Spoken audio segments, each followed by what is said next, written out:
ಮೊದಲನೇ ಬಾರಿ ಯಾವಾಗಲೂ ಕೂಡ ನಮ್ಮ ಕುಟುಂಬದ ಜೊತೆ ನಾವು ಧರ್ಮಸ್ಥಳಕ್ಕೆ ಶ್ರೀ ಕ್ಷೇತ್ರಗಳಿಗೆ ಬರ್ತಾ ಇದ್ವಿ. ಆದರೆ ಮೊದಲನೇ ಬಾರಿ ನಮ್ಮ ಬಿಜೆಪಿ ಕಾರ್ಯಕರ್ತರ ಕುಟುಂಬದ ಜೊತೆಗೆ ಇಲ್ಲಿಗೆ ಆಗಮಿಸಿದ್ದು ಬಹಳ ಖುಷಿ ಕೊಟ್ಟಿದೆ.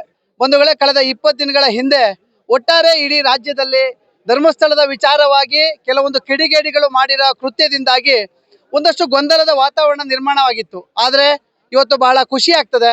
ಶ್ರೀ ಕ್ಷೇತ್ರದ ಬಗ್ಗೆ ಕಳಂಕ ತರ್ತಕ್ಕಂಥ ಯಾವುದೇ 10 ಹುನ್ನಾರಗಳು ನಡೆದರೂ ಕೂಡ ಆದರೆ ದೇವರು ಅಂತಕ್ಕಂಥ ಒಬ್ಬ ನಿರ್ತಾನೆ ಅನ್ನೋಕ್ಕೆ ಇದೇ ಸಾಕ್ಷಿ. 20 ದಿನಗಳ ಹಿಂದೆ ಪ್ರಾರಂಭವಾದಂಥ ಈ ಕ್ಷೇತ್ರದ ಹುನ್ನಾರ 20 ದಿನಗಳಲ್ಲೇ ಕೊನೆಗೊಂಡಿದೆ.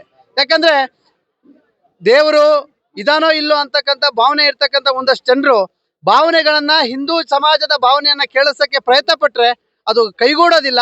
ಬಂಧುಗಳ ನೆನಪಿರ್ಲಿ, ಇವತ್ತು ಧರ್ಮಸ್ಥಳ ಅಂತಕ್ಕಂಥ ಕ್ಷೇತ್ರ ಇಡೀ ಕರ್ನಾಟಕ ರಾಜ್ಯದ ಸಾವಿರಾರು ಲಕ್ಷಾಂತರ ಜನ ಭಕ್ತರ ಆರಾಧ್ಯ ಕ್ಷೇತ್ರ.